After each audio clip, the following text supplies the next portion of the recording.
Hey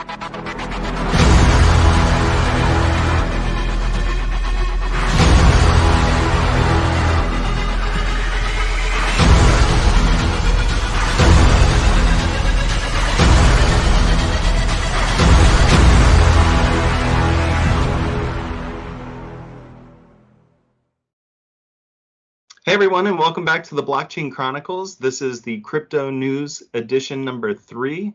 My name is Jude Newcomb, and with me as always is Chris Bowe. Chris, how you doing today? Hey, good buddy. How are you? I'm doing really well. There's a lot going on in the world. We did an episode just not too long ago, but we had a strong demand from the community to not do these quarterly. So here we are. I think it's just been a few weeks, and we're putting out some more stories.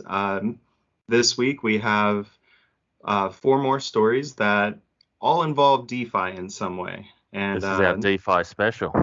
This is the DeFi special. So, it's definitely, the up and coming technology in cryptocurrency and in the blockchain space. And, I think it's only fitting that randomly we picked 4 stories that interested us that all had to do with it. So, what are your, before we get into the stories, Chris, like what's your opinion of DeFi compared to centralized exchanges? It's interesting. I think you can't ignore it. It's coming along thick and fast, and I think I said when Elon was tweeting about it probably 6 months ago now, like it's here to stay. So definitely got to get on board, and it does fit in well with the whole ecosystem, I guess, and give options to people. So I love it. Absolutely. So without further ado, we're going to get into the first story, and the first story here this week has to do with DeFi literacy and universities embracing decentralized finance.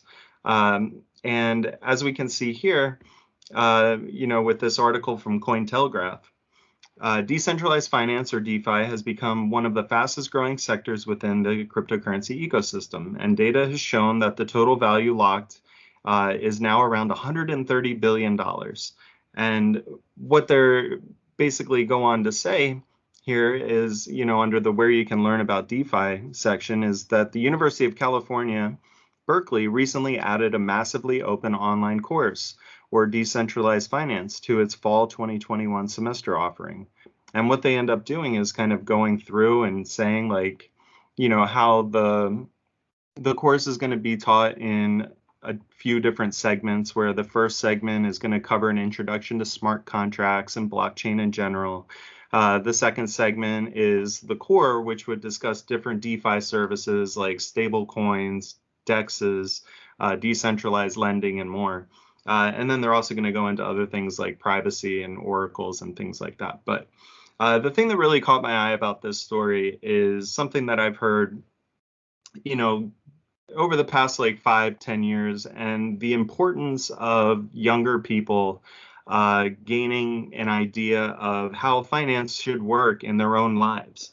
You kind of go through the education system, at least we do here in the United States, and, you get taught woodworking, and, you have gym class and things like that. But really, like, services like these are important that teach everyday people and everyday citizens kind of how money works and how money operates. And especially now that we're moving into this more modern approach of finance, where it's more personal to people than just going to a bank. Courses like this, I think, are really important, and I could definitely see their value. Yeah, I definitely think the education side of it's important. And I've always said they don't teach you how to do tax returns. They don't teach you, the basics of finance. And I don't think that is this, but it's definitely a step in the right direction, teaching DeFi and teaching a bit about blockchain. The whole first section's about blockchain in general. So definitely a course that had a lot of interest. So I think people are interested in learning as well. Yeah, absolutely. I think everything that I've learned in blockchain has been, either through articles like this or trying to read really fancy papers, that I don't understand. Like, Satoshi Nakamoto's Bitcoin white paper is, that's a difficult read. Having YouTube is also a huge bonus. nowadays, with being able to really learn about anything that you want. It's a great boost. But I would say, this course that we're highlighting here in this article is kind of, at the collegiate level, or at university. And I think the more that we move forward, I could see more benefits in just teaching this in any kind of curriculum, whether that's high school or even starting in middle school, because kids know a lot about technology. So, Well, they can soak it up so fast. I've seen a lot of coding classes for like five-year-old plus, and you just know they're going to soak it up so quickly and become geniuses. So yeah, yeah, I think definitely, I definitely. saw a newspaper article like a week ago where it was out of the New York Times, I think, where a 12-year-old has made either two or $400,000 so far with NFTs. He's just Yeah. flipping NFTs and minting them. Wow. Good for him. I'm going to be Good. sending my kids off to Nibble's house for a couple of years, and hopefully they'll pick up some of that coding for cheap. Yeah, yeah. But I did love in this article, they said that your certificate comes in the form of an NFT. Isn't that great? Yeah, isn't that good? That's just Yeah, trusting the system, isn't it? yeah, it's a one-on-one. I love it. So, we go from that story, right? And then we go right into the second story, which is US SEC investigates crypto exchange Uniswap Labs. Oh, the old SEC. So we go from, public universities teaching about DeFi to our public government, Fluffy. investigating to see kind of what's going on. This article is very short, and it's basically through Reuters, but they just say that the SEC is investigating Uniswap, the main developer behind one of the world's largest cryptocurrency exchanges. Enforcement attorneys are looking for more information on how investors use Uniswap and the manner in which it is marketed. SEC's probe into Uniswap comes amid heightened regulatory interest in cryptocurrencies and the digital asset market. Um, what this doesn't, they kind of go into it in the next to last paragraph. Uniswap is a crypto marketplace for decentralized finance or DeFi developers.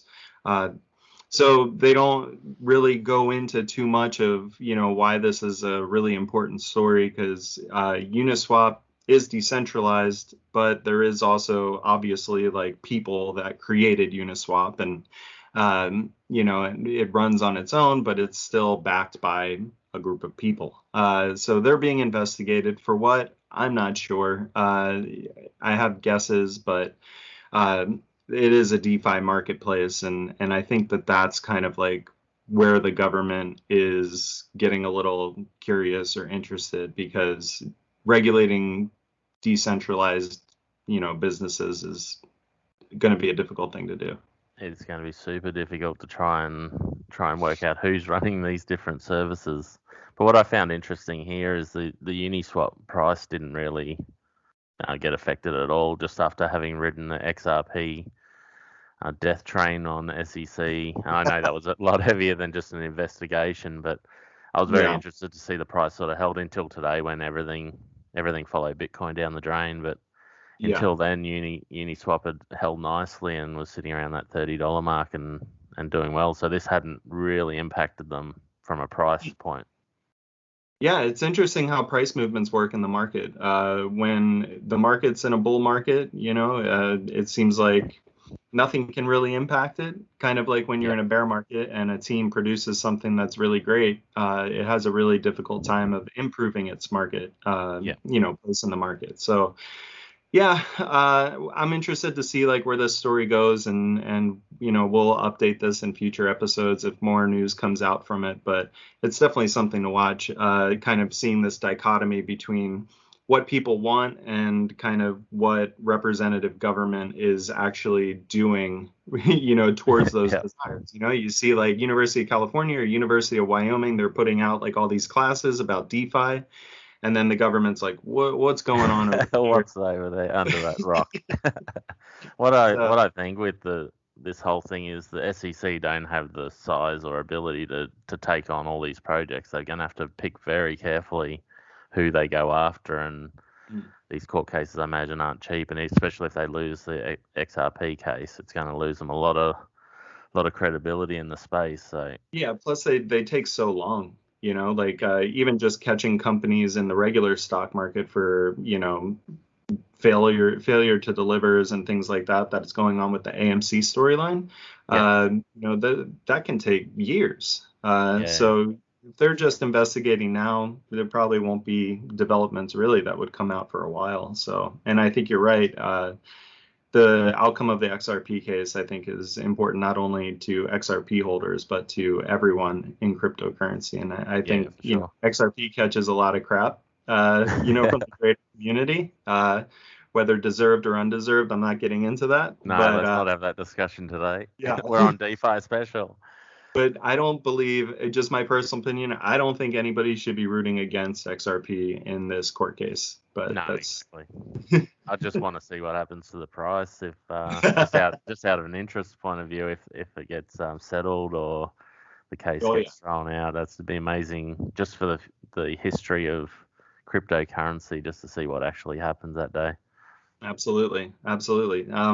So Chris, this third story here that you found uh, with Jack Dorsey, did you want to go through this one a little bit? Yeah, just let me bring it up one sec. Sure. Yeah, so this story is Jack Dorsey. Let me just read a little bit here. He's the CEO of Twitter and Square and has announced that he's planning to launch a decentralized exchange. Why I found this interesting, I guess, is the big companies, your Twitter and your Square, getting into this sort of space, getting into cryptocurrency. And I think we're going to see a lot more of that.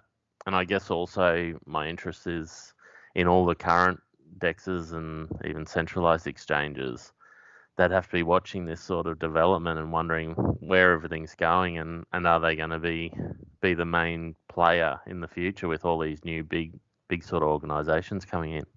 Yeah. Do you see, just your personal opinion, how we have Binance and then there's thousands of centralized exchanges like underneath that? Do you see consolidation of all exchanges into kind of one main player at some point, kind of having a monopoly on it? Or do you think that in the future, maybe 5-10 years from now, there will still be a lot of choice for where you can trade? I think there still has to be choice because one exchange can't list every coin. I guess we from a metrics point of view, can't be on every exchange. So there's got to be exchanges that cover those small caps like the Cryptopia used to be, perfect small micro cap sort of exchange. And I don't think Binance wants to be in that market at all. So I think there's definitely space for some. Is there going to be the hundreds of exchanges charging exorbitant prices to list? Probably not. I think as the number of coins reduces, then the number of exchanges would have to reduce also. Mm-hmm. But I do think there's a space for centralized exchanges in the future because I think user experience, my dad could possibly buy on a centralized exchange, but he'd have no chance trying to get a MetaMask and link it into a DEX and try and do that process is just so far beyond most people. Yeah, that's a good point. With Jack Dorsey, he's obviously been a proponent of Bitcoin for many years now, and just because actors like this try and get into the what's hot and popular doesn't necessarily mean that it will take off or that it will become a thing. I remember when Google tried to get into social media and they put out it was like Google Buzz or Google Places or something like that, and it didn't do well. Microsoft has tried many times to get into various niches and industries, and they've failed. So again, this is another story that we'll just have to sit and watch and see what happens. But I think for a lot of decentralized exchanges that deal with the Ethereum network, this kind of pushes me into the final story that we have. There's a lot of talk going on right now with gas fees, and I'm particularly kind of interested in this. And before we actually start talking about it, let's take a look at this TikTok that I found. Yeah, awesome.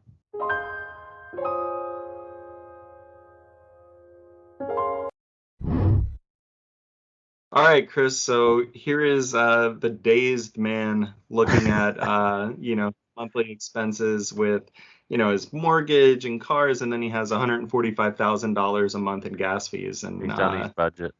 yeah. So what's your take on gas fees right now? Well, they hurt. Let's be honest, they hurt, and I think they hurt the Ethereum network.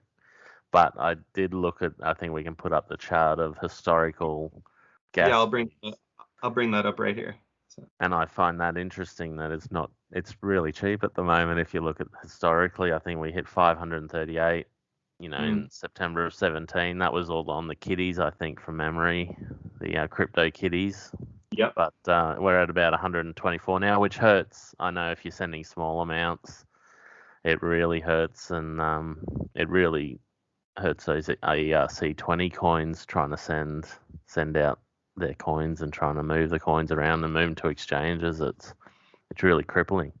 Yeah, I think you see it a lot more. I think it's becoming like a bigger story now because of the low that it was at. I mean, back in July of even this year, the $20 for gas Yeah, fees, and for it to go up in just, 3, 4 months for it to 6x, that's something to keep an eye on. People just aren't used to it. They haven't been used to it for a little while. And I think, if you also bring in the kind of explosion of NFT purchases that have happened in just the yeah, last couple months, I think that's a major contributing factor to this. But NFTs, they're not, I would say it's not like trading cryptocurrency where, yes, there are like NFTs that are worth a lot of money.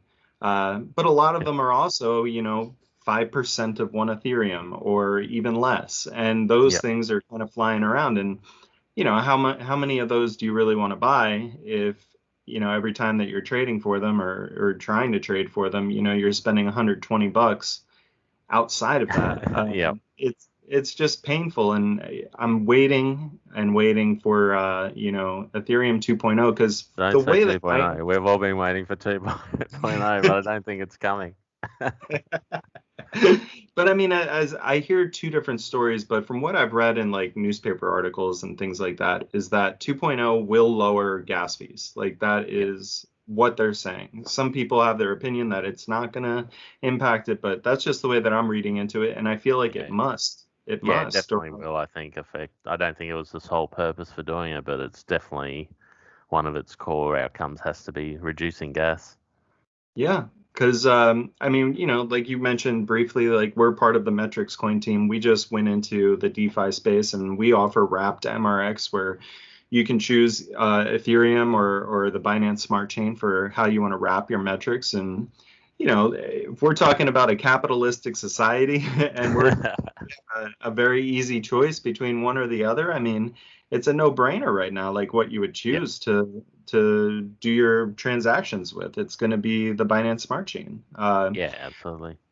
So, I'm hoping that Ethereum 2.0 comes out in the next 6 months, hopefully sooner. They But sort of that, say 22. They're into 2022 now at best, I think. But oh, really? Yeah. Live anyone who show. seems to seems to be against it, but it seems to keep pushing back every time. But I worry they're going to miss the Ethereum's going to miss this whole race because of this delay in getting it out, and new coins can just come in with new technology and take it. I guess they're the king, and it's going to be a massive task to roll on. But That's you what know, I was going to ask. Do you think that there's any possible chance that this could lead into, a significant decline in market share for Ethereum?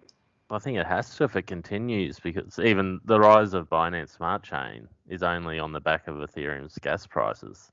I don't Hmm. think it would be anywhere near where it is now. Everyone would have gone on the Ethereum chain had gas prices been reasonable. And so I think it has already led to a loss of market share, even though they're still massive. Yeah, It's definitely hurt them, and it definitely will continue to hurt them. Because if you're making a new coin, you'd have to think twice about putting it on Ethereum, wouldn't you? I would think so. I would think so. Money talks, Chris. Yeah, yeah, and people being able to transfer it talks as well. Yeah, yeah. So So I think, we have a bunch of stories here that we mentioned that we can keep an eye on and we can update in future episodes. I think that's really all that we have today. Unless you want to add anything here at the end, we can end it, and we can talk to everybody again in a couple weeks. yeah, sounds good, guys. Again, thanks for your time and appreciate talking to you, Jude. It's always fun. Always a pleasure. I'll see you soon. Talk soon. All right, bye. Hey everyone, thanks for watching the Blockchain Chronicles. If you like anything that you heard today, please give the video a thumbs up. If you want to contribute to the conversation that was had between the guests, leave a comment below and we'd love to get your thoughts. Also, please subscribe and hit the notification bell. That way you'll get notified every time that we upload, which we are looking to do a couple times a week. So make sure you don't miss out. So once again, thanks for watching, and we'll see you in the future. Bye.